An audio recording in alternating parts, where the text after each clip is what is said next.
I come from a long line of fishermen, more than 100 generations. We've called the Salish Sea our home since time immemorial, and today there is no other place I'd rather be than here with you today. This is where I'm supposed to be. This is where I'm meant to be, and I am truly honored to be a witness. I'm honored to witness the work that is necessary, that needs to be done. I'm honored to witness the words that need to be said, the history that needs to be shared, the stories that need to be told, the truth that needs to be told. And for the record, I choose salmon.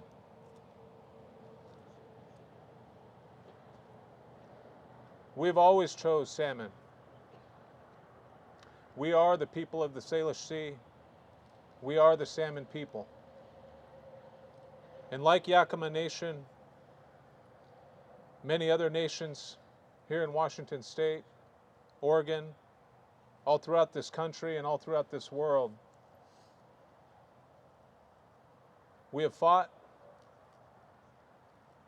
for the honor of treaties. We have fought for Mother Earth and all that's within.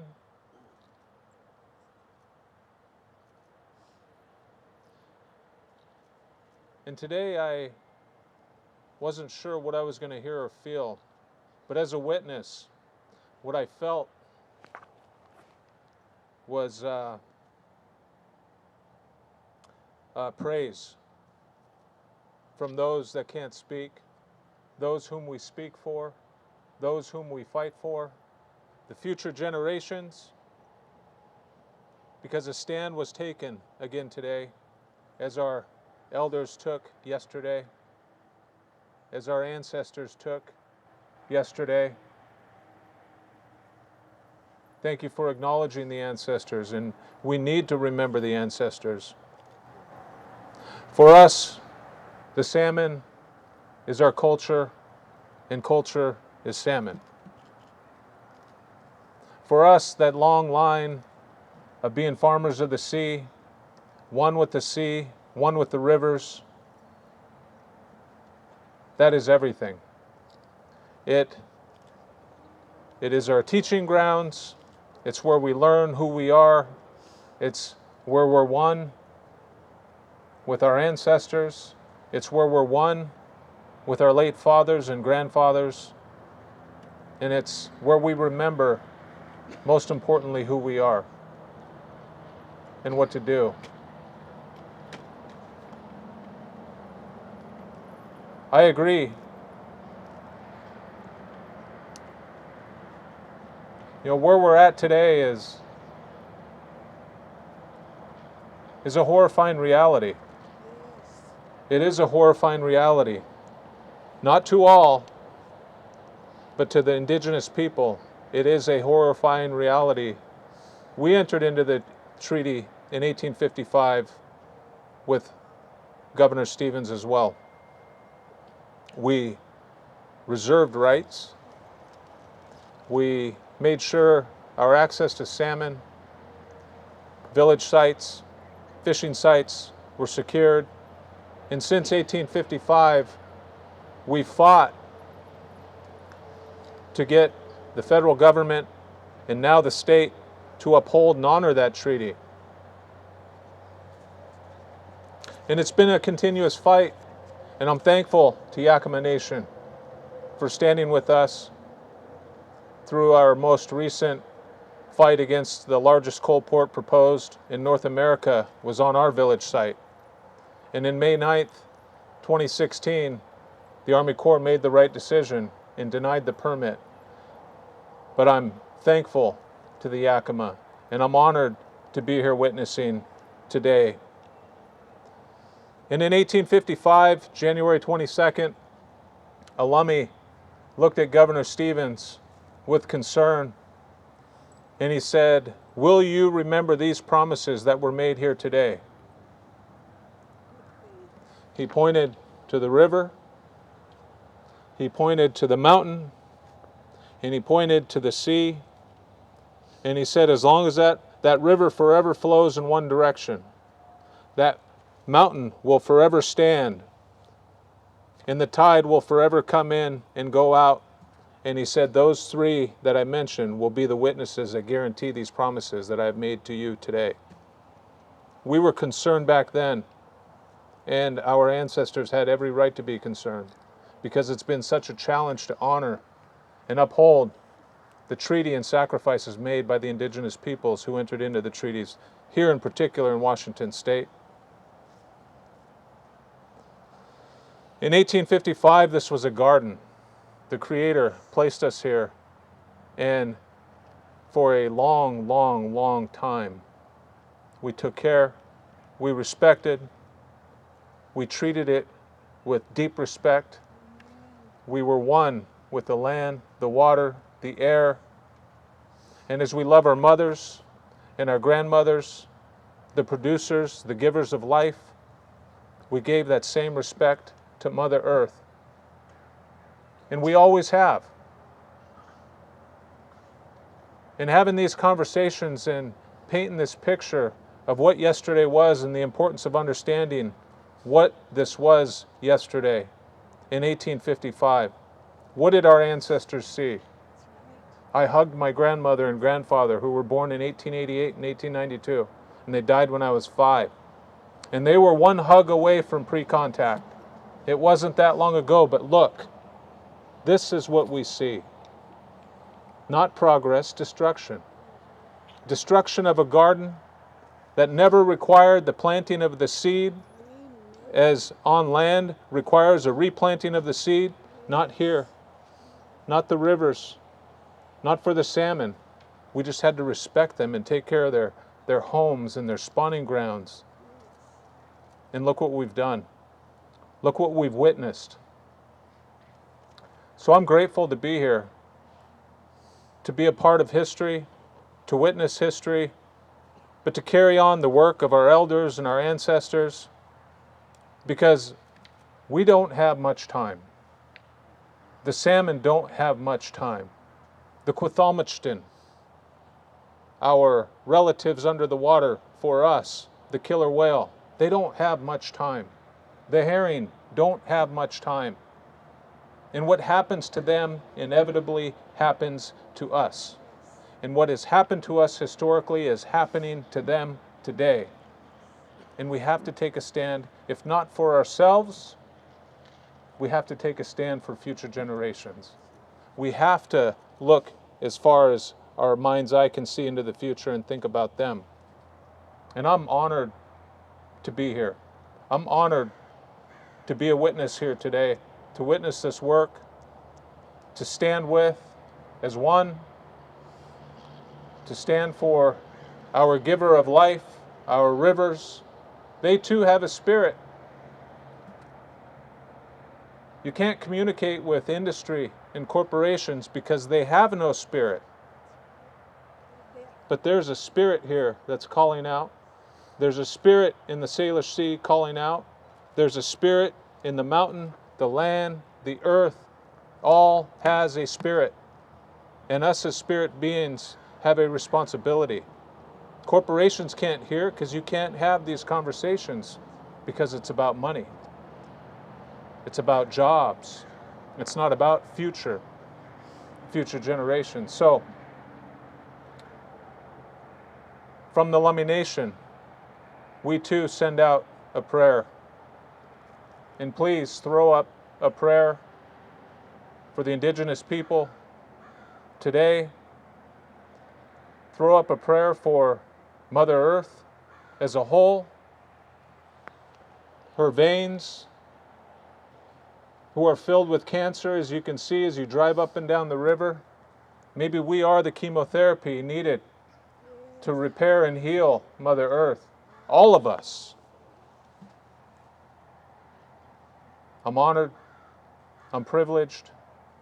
Thank you again to the elders, to the ancestors, the echoes of the ancestors, the words, the courage you instill into the youth and future generations. Thank you, Chairman. Thank you, Yakama Nation. Thank you, everybody, for being here today on this great day. Haishka.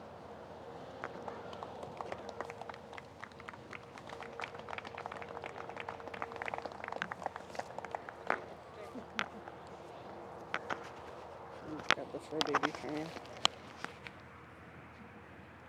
We have another speaker I'd like to call Olsen Meanus to the podium. Collar, I better fix it.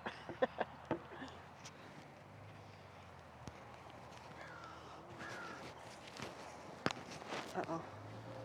This is another microphone, but I just broke it. I'm gonna clip it on your string. Is that okay? Yeah. Okay.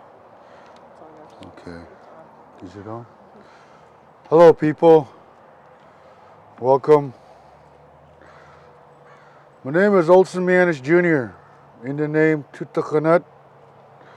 I'm the chief of the YM, Mid-Columbia people here.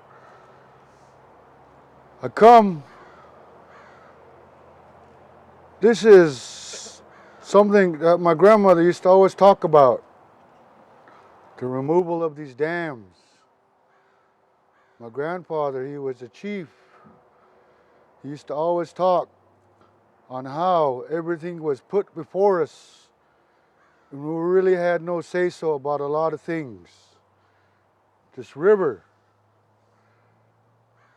it's a big life meaning in our world.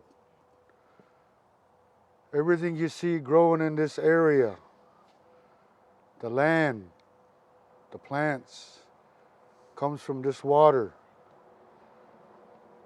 The fish, the salmon, it's a big part of our life. There's stories from way back, unwritten, about how the salmon was created.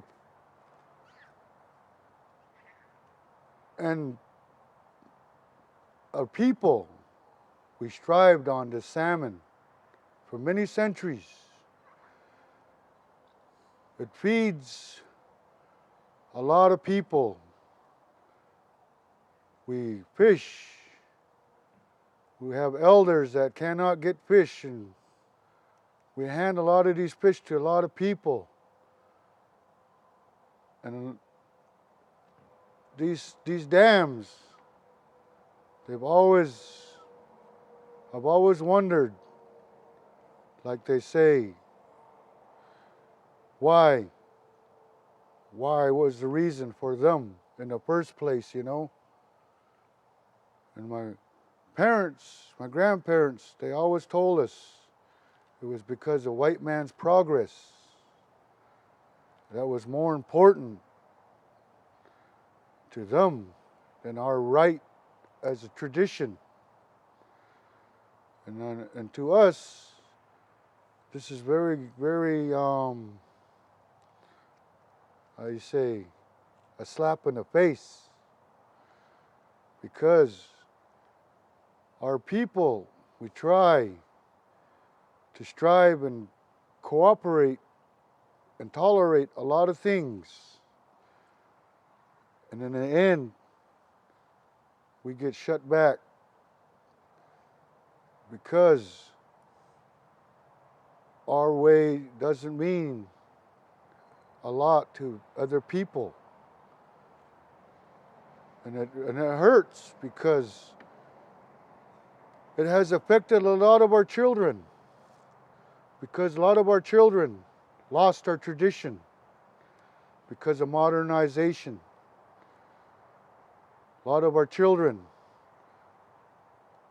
they don't understand our songs, our longhouse ways, and just living. A lot of them walk around with phones, earphones, change the color of their hair. They don't know the old stories that were passed on from way back, that a lot of us were fortunate enough to be taught about the old ways and things that we live by, the rules, the circle of life.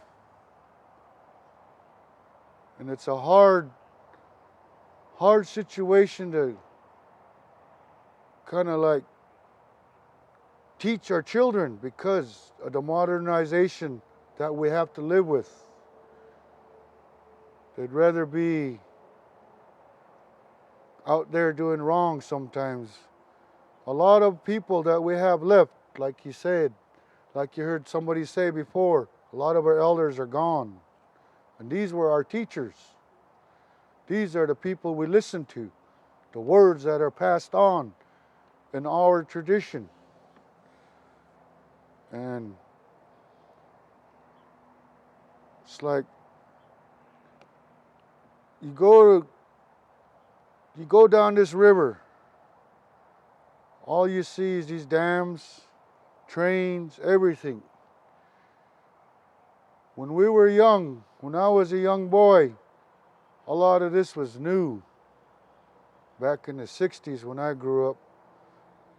And a lot of the old people that were still alive then, they used to talk about these things. Tell us that they weren't really agreed upon by our people. They were put here. Because, like I said, I was told, in the name of progress. And that word's always annoyed me because we've always lost in that end when that word is used. It's more important than our traditions and our way of life because I don't know how you would say it.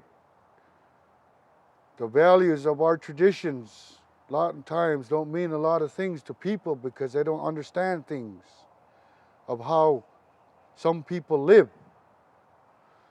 A lot of people are uneducated about a lot of our ways and a lot of our traditions.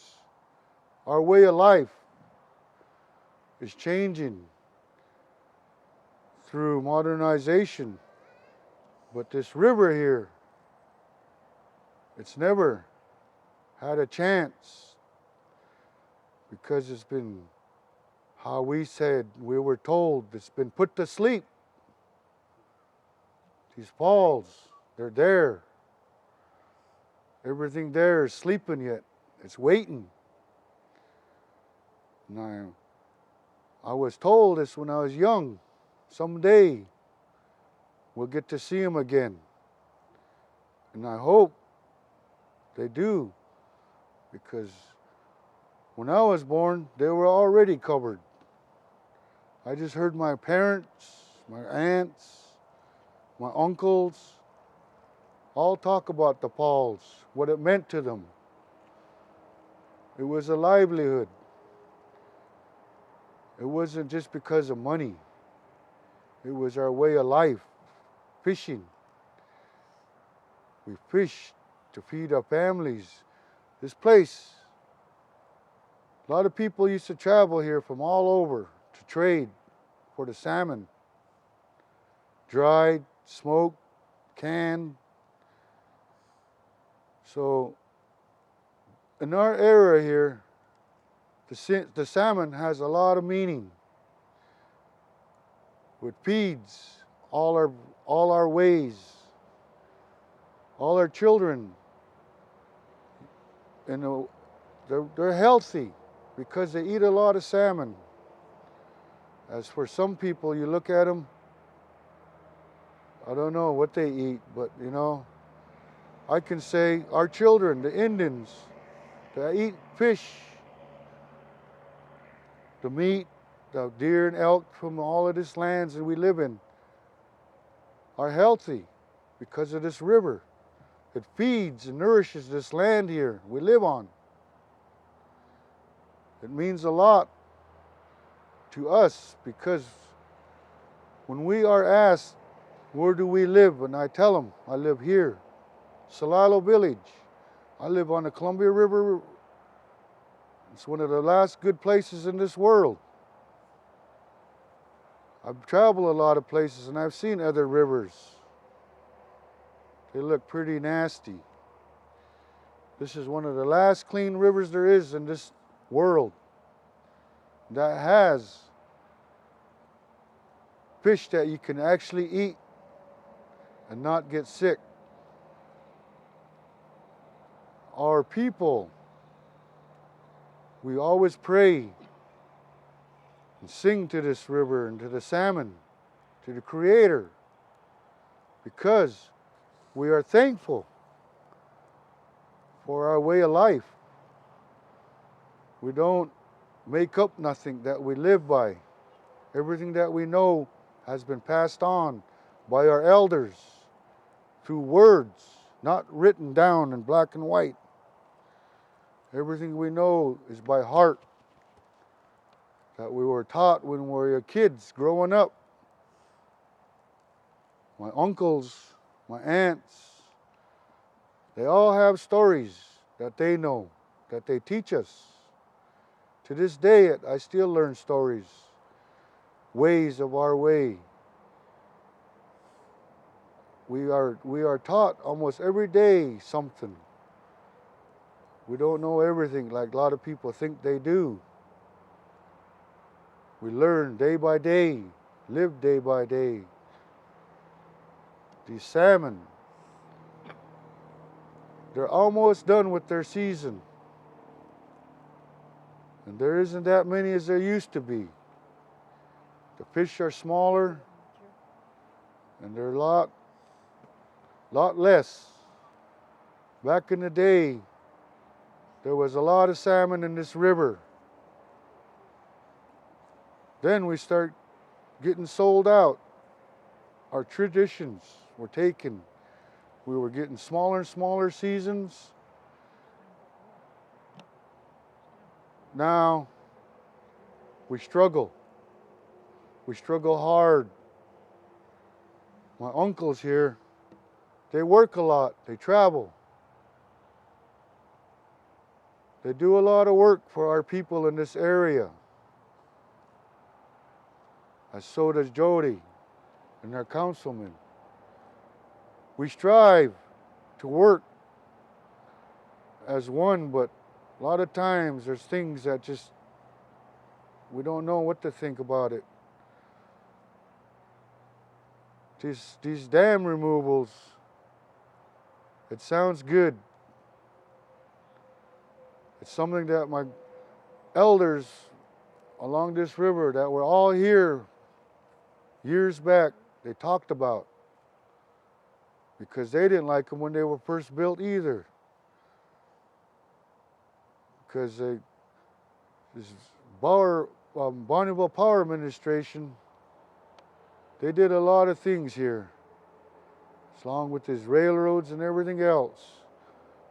We've been looked down upon a lot. And today,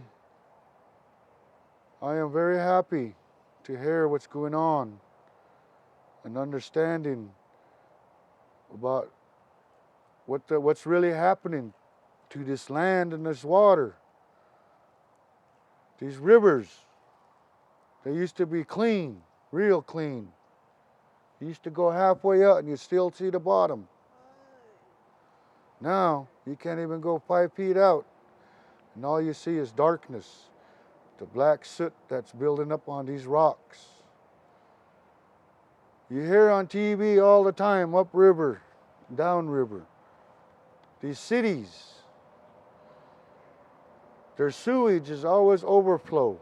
And where does it go? Right here. And I don't know why that is being let go. You got the Willamette Falls. That water there is always polluted because of the activity on that river. You look out here, we got seaweed now. We got invasive little clams and other little things that have been implanted here from somewhere else. I always get scared You hear back east, they have a fish called a snake fish. It's a big, long fish. It's a predator fish. I wonder when it's going to end up in this river. It isn't already, because it eats everything and anything. And it was planted here from another country, back east. It's like the pike. That's another fish that's been planted here. There's been a lot of things here done just for sport. You know, the sport, that's a killing word too. All it is money, revenue. And that's where we get cheated out because of that. It's the progress of money and the wealth that's killing our way. It's more important because we are striving to teach like we've been taught, but a lot of times we look at each other and say, where is everybody sometimes, you know? It's very delusional, because you look at our children, they walk around lost sometimes. They don't have nothing to do. They don't know how to take care of their mind, keep it busy. They got to be in town. That's not a place. I've been to big cities. I've traveled a lot of places. Seen a lot of things.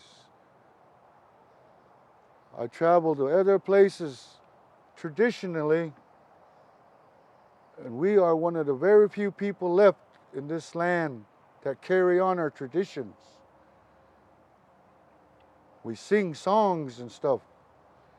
You go travel other places, they don't have that no more. They actually tell me right out, they quit that, they lost it. They have nobody to teach them this tradition no more. And this is where we try to not to go. We try to teach all our children what we can to carry on our way. Because my grandmother told me we are born. We are gifted this life.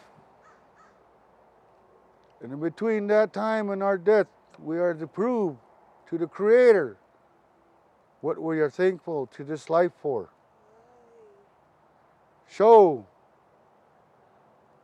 what you know, what you can teach. Make the children understand and carry